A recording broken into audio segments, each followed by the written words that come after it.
कभी सोचा है कि बस एक छोटा सा रोज का बदलाव किसी की पूरी जिंदगी को कैसे पलट सकता है? आज हम एक ऐसे ही कमाल के आइडिया पर बात करने वाले हैं। इसे कहते हैं 1% का नियम। ये वो नियम है जो शायद सफलता को देखने का हमारा नजरिया ही बदल दे। तो चलिए इसे समझते हैं। तो सवाल यही है ना, कि क्या रोज का एक छोटा सा कदम, एक मामूली सी आदत सच में इतना बड़ा फर्क ला सकती है? जवाब है हाँ, बिल्कुल ला सकती है। और कमाल की बात यह है कि इसका तरीका बेहद आसान है। तो ये जादुई तरीका है क्या? इसे ही कहते हैं द 1% रूल या 1% का नियम। और इसका फंडा बहुत ही सिंपल है। हर रोज, बस हर रोज खुद को सिर्फ 1%, जी हाँ, सिर्फ 1% बेहतर बनाना। और सारा खेल इसी एक छोटी सी संख्या का है, सिर्फ 1%। ये सुनने में इतना छोटा लगता है, इतना आसान लगता है कि कोई भी इसे अपनी डेली रूटीन का हिस्सा बना सकता है। यहाँ जो सबसे जरूरी बात है ना, वो ये है कि ये रूल बड़े बड़े मुश्किल बदलावों की बात नहीं करता। नहीं, इसका पूरा जोर है रोज की कंसिस्टेंसी पर। मतलब ये कोई मैराथन दौड़ने जैसा नहीं है, बल्कि हर रोज बस एक कदम, सिर्फ एक कदम आगे बढ़ाने जैसा है। अच्छा, अब जरा ये देखते हैं कि जब ये छोटी सी आदत दिन ब दिन जुड़ती चली जाती है तो होता क्या है। एक दिन में 1% शायद ज्यादा ना लगे, पर इसका असली जादू तब शुरू होता है जब ये कंपाउंड होना शुरू होती है। इसी को तो कहते हैं कंपाउंडिंग की ताकत। सोचिए, जैसे एक नन्हा सा बीज एक बहुत बड़ा पेड़ बन जाता है ना? ठीक वैसे ही हमारे छोटे छोटे रोज के एफर्ट्स एक दूसरे के ऊपर जुड़ते जाते हैं। हर दिन का सुधार पिछले दिन की मेहनत पर खड़ा होता है, और देखते ही देखते ये एक ऐसी तरक्की में बदल जाता है जिसकी हमने कल्पना भी नहीं की होती। और इसका नतीजा, सच कहूं तो हैरान कर देने वाला है।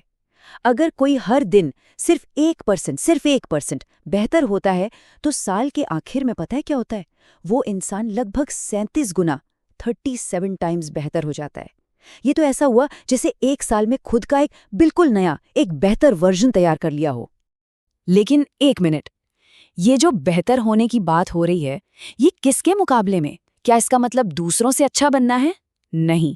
और यहीं पर इस सोच में एक बहुत बड़ा, बहुत जरूरी मोड़ आता है। असली मुकाबला दूसरों से है ही नहीं, ये तो खुद से है। अक्सर हम सब अपनी सारी एनर्जी इसी में लगा देते हैं कि दूसरों से आगे कैसे निकलें। वो क्या कर रहा है, मैं उससे बेहतर कैसे करूं, है ना? पर असली लड़ाई वो बाहर है ही नहीं, वो तो हमारे अंदर चल रही है, अपने ही कल वाले वर्जन के खिलाफ। तो फिर सवाल उठता है कि हमारा असली दुश्मन है कौन? वो कौन है जिससे हमें लड़ना है? वो है हमारे अंदर की ही कुछ आदतें, कुछ आवाजें जो हमें आगे बढ़ने से रोकती हैं। और ये हमारे 3 सबसे बड़े भीतरी दुश्मन हैं। पहला है आलस, जो हमें शुरू ही नहीं करने देता। दूसरा है इनकंसिस्टेंसी, यानी अस्थिरता, जो हमें रास्ते पर टिकने नहीं देती। और तीसरा है डर, जो हमें अपनी हदों के पार जाने से रोकता है। असली जीत इन्हीं तीनों पर काबू पाने में है। तो जब मुकाबला खुद से हो, तो फिर सफलता का मतलब क्या हुआ? ये फिलॉसफी सक्सेस को एक बिल्कुल ही अलग ढंग से देखती है। ये उन बाहरी चीजों से कहीं कहीं आगे की बात है। ये जो हमारी पुरानी सोच है ना, कि सक्सेस का मतलब है कोई बड़ा पद, ढेर सारा पैसा या शोहरत, ये उस सोच को पूरी तरह से बदल देता है। लक्ष्य ये सब पाना नहीं है, बल्कि ये कुछ ऐसा है जो इससे कहीं ज्यादा गहरा और पर्सनल है। ये अंदरूनी ग्रोथ के बारे में है। और यहाँ एक बहुत ही पावरफुल लाइन सामने आती है, खुद को उस लेवल तक उठाना कि सफलता खुद सामने घुटने टेक दे। सोचिए जरा इसका मतलब। इसका मतलब है कि इंसान सफलता के पीछे नहीं भागता, बल्कि खुद को इतना काबिल बना लेता है कि सफलता मजबूरी में उसके पास चलकर आती है। तो फिर इन सब बातों का निचोड़ क्या है? फाइनल टेक अवे क्या है?